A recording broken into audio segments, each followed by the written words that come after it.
Right now, somewhere in the world, a believer just fell asleep.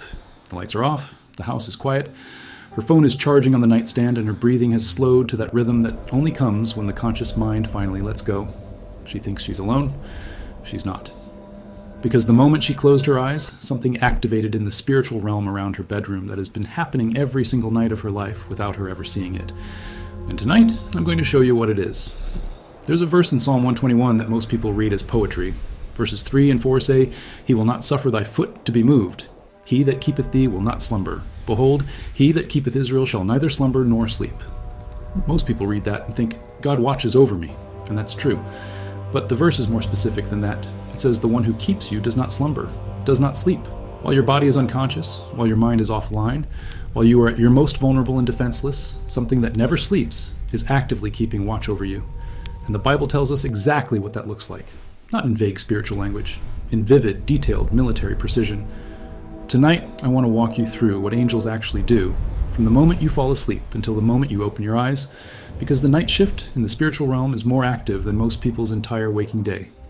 Drop a where you're watching from in the comments. I want to see how many homes God is covering tonight. The first thing that happens the moment you fall asleep is that a perimeter is established. You see your bedroom, 4 walls, a door, a window, maybe some curtains. But in the spiritual realm, the space around a sleeping believer becomes a guarded zone. Psalm 34:7 says, "The angel of the Lord encampeth round about them that fear him, and delivereth them." That word encampeth means to set up a military camp with a defensive perimeter, not sitting casually nearby, not floating over your house like a cloud, stationed, posted, armed, positioned in a formation designed to prevent anything from getting through. When Jacob was fleeing from his brother and fell asleep at a place called Bethel, Genesis 28 verses 12 and 13 says he had a dream. And he dreamed, and behold, a ladder set up on the earth, and the top of it reached to heaven, and behold, the angels of God ascending and descending on it. Angels going up and coming down, not standing still, moving, working, active. Ascending to report, descending to reinforce. A constant rotation of angelic activity happening directly above the head of a sleeping man on a rock in the middle of nowhere. Jacob didn't build an altar first. He didn't pray a special prayer. He didn't earn the protection. He just laid down, exhausted and alone, and God stationed an army over him anyway. Because that's what God does with his people. He doesn't wait for you to ask for night watch. He assigns it the moment you're his. And when Jacob woke up, verse 16 says, "Surely the Lord is in this place, and I knew it not." He didn't know. He had no idea while he slept that the space above his head was a highway of angelic traffic. You're in the same position tonight. Right now, as you're watching this, whatever time it is, whatever room you're sitting in, there's more happening in the spiritual dimension around you than your eyes can process. The question isn't whether angels are active around you while you sleep. The question is what specifically they are doing. And the Bible is remarkably detailed about the answer. While you dream about tomorrow's problems, heaven's army is handling tonight's threats. The second thing angels do while you sleep is guard the entry points of your home. Every home has thresholds, doors, windows, hallways. In the natural, these are just architectural features. But in the spiritual realm, they are access points. Think of your home as a castle and the doors and windows as the gates. And what does any army do with gates? They post guards. Exodus 12:23 showed us what happens at a guarded doorway.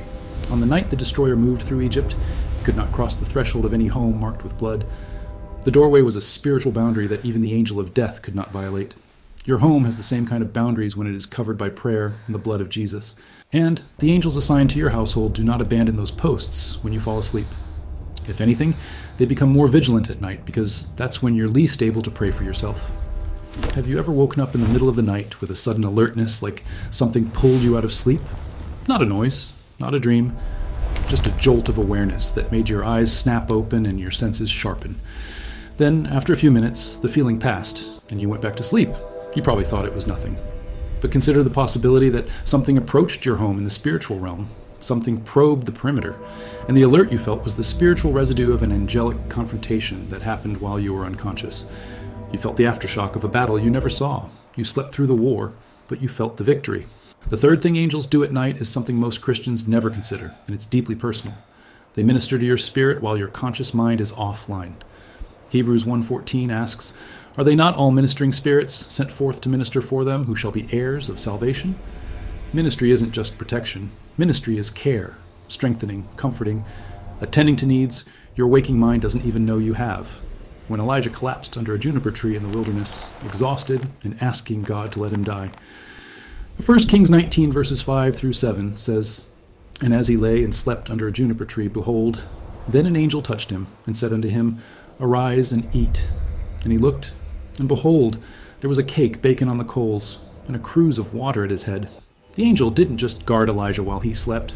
It fed him, it nourished him, it gave him what his body needed to survive the next 40 days. Your body heals while you sleep. Cells regenerate. The immune system activates. The brain processes and files the day's input. But have you ever considered that your spirit also undergoes a process during sleep? That while your conscious defenses are down and your analytical mind is quiet, your spirit becomes more receptive to divine input? David wrote in Psalm 16:7, I will bless the Lord who hath given me counsel. My reins also instruct me in the night seasons. His reins, his innermost being, received instruction at night, not through study, not through sermons, through a direct spiritual channel that opens widest when the noise of the day finally goes quiet. Angels facilitate that channel. They minister to your spirit the way a nurse ministers to a patient in recovery, adjusting what needs adjusting, strengthening what is weak, soothing what is wounded, all while you are completely unaware that anything is happening. The most important spiritual maintenance of your life happens while you're unconscious, and angels are the ones performing it. Now here's where it gets heavier, because the fourth thing angels do while you sleep isn't just protective or nurturing, it's combative. There is active warfare happening in the spiritual realm at night over your home, your family, and your mind. Daniel chapter 10 reveals this clearly. When Daniel prayed and fasted for 21 days, the angel who finally reached him said he had been fighting the entire time. The prince of the kingdom of Persia withstood me 21 days, but lo, Michael, one of the chief princes, came to help me. There was a literal battle in the spiritual realm between angelic and demonic forces, and it lasted 3 weeks. Now consider what happens around your home on any given night. You put your children to bed, you pray over them, maybe, or maybe you're too tired and you skip it, you turn off the lights. And in the spiritual realm, the contest for influence over your household continues without pause. The enemy doesn't respect bedtime. In fact, nighttime is when some of the most aggressive spiritual attacks occur because your prayer guard is down. You're not praying at 2 a.m., you're sleeping. But the angels assigned to your home are not sleeping. They are engaging whatever comes. Think of what that looks like. Your child is having a nightmare, tossing and turning, and you think it's something they ate. But in the spiritual dimension, something was trying to access their mind through fear, and an angel intercepted it. Your spouse wakes up at 3 a.m. with a sudden wave of anxiety, and by 3:15 it passes. You both go back to sleep and never think about it again. But in the spiritual realm, a skirmish just ended. A border was tested and held. An attack was repelled before it could take root. The nightmares that stop suddenly and the anxiety that lifts for no reason aren't random. They're the fingerprints of angels who finished the fight before you woke up. If this is opening your eyes to what happens around you every night, stay with me, because the fifth thing angels do while you sleep is the one that directly affects your tomorrow, and most people walk into their day with no idea this already happened. The fifth thing is preparation. Angels prepare the path ahead of you while you sleep. Exodus 23:20 says, Behold, I send an angel before thee to keep thee in the way, and to bring thee into the place which I have prepared before you. The angel goes ahead, not alongside, ahead. While you're unconscious, angels are moving into the spaces you'll enter tomorrow. Your workplace, the road you'll drive on, the meeting you're anxious about, the conversation you've been dreading. The opportunity you don't know exists yet. Have you ever had a day where everything just flowed? Where the traffic cleared, the meeting went better than expected, the right person said the right thing at the right moment, and by the end of the day you thought, that was unusually smooth? That wasn't chance. That was prepared ground. Somebody went ahead of you and cleared the path. And that somebody doesn't sleep, doesn't take breaks, and started working the moment you closed your eyes the night before. Psalm 5:3 says, My voice shalt thou hear in the morning, O Lord. In the morning will I direct my prayer unto thee, and will look up. David prayed in the morning because he knew God had already been working through the night. His morning prayer wasn't the start of God's activity. It was his response to what God had already been doing in the hours David couldn't see. While you were sleeping, God was already arranging tomorrow. The angels just started moving the pieces before you opened your eyes. The sixth thing angels do, and this is the final one before I leave you with a truth that should change how you sleep forever, is they deliver messages from God during the night. Not always, not every night. But when God has something urgent to communicate, he doesn't wait for morning. He sends it in the dark. Matthew 1:20, an angel appeared to Joseph in a dream and told him to take Mary as his wife. Matthew 2:13, an angel appeared to Joseph again in a dream and said, Arise, take the young child and his mother and flee into Egypt. That dream saved Jesus' life. Genesis 31:11, an angel spoke to Jacob in a dream and told him it was time to leave Laban's house. The instruction came at night because the obedience was needed by morning. Acts 12 tells another remarkable story. Peter was chained in prison, sleeping between two soldiers the night before his execution. An angel appeared, struck Peter on the side to wake him, and the chains fell off his hands. The angel led him past two guard posts and through an iron gate that opened by itself. Peter thought he was dreaming. He didn't realize what was happening was real until he was standing in the street, free, the prison behind him. The angel delivered Peter from death while Peter was asleep. He was so deeply asleep that the angel had to physically strike him to wake him up. God didn't wait for Peter to pray his way out. He didn't wait for Peter to have enough faith. He sent the angel into the deepest moment of Peter's vulnerability and changed everything while Peter's eyes were still closed. When was the last time you woke up with a thought so clear it felt delivered? Not the usual noise of your own thinking. Something sharper. Something that felt like it came from outside your own mind. An answer to a question you'd been asking. A direction for a decision you'd been avoiding. A warning about something you were about to do. You might have dismissed it as a random thought, but consider the possibility that an angel just finished a delivery. And what you felt in that first conscious moment was the receipt. Some of the clearest words God has ever spoken to you arrived while you were sleeping. You just didn't know who delivered them. Say this with me right now, wherever you are.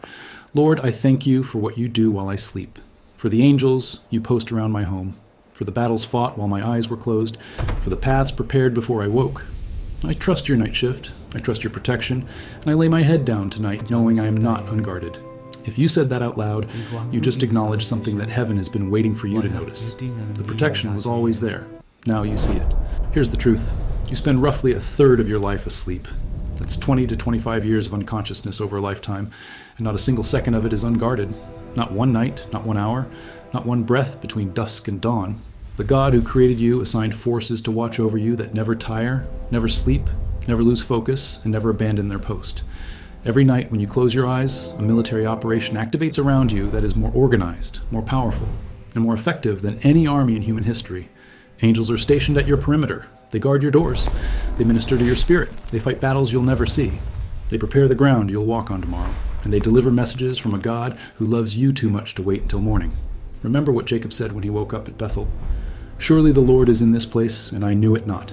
Tonight, when you turn off the light and pull up the covers, remember those words. Because the Lord is in your room. His angels are in your home. And everything you feared about the dark has already been addressed by a God who never closes his eyes. If this changed how you think about sleep, share it with someone who has been afraid at night, someone who lies awake anxious, someone who needs to know what's actually standing between them and the darkness while their eyes are closed. Drop Night Shift in the comments if you believe God's angels are guarding your home tonight. And subscribe for more content that reveals what the spiritual world actually looks like around the moments you thought were ordinary. Because the most active hour in heaven's schedule is the one where you thought nothing was happening at all.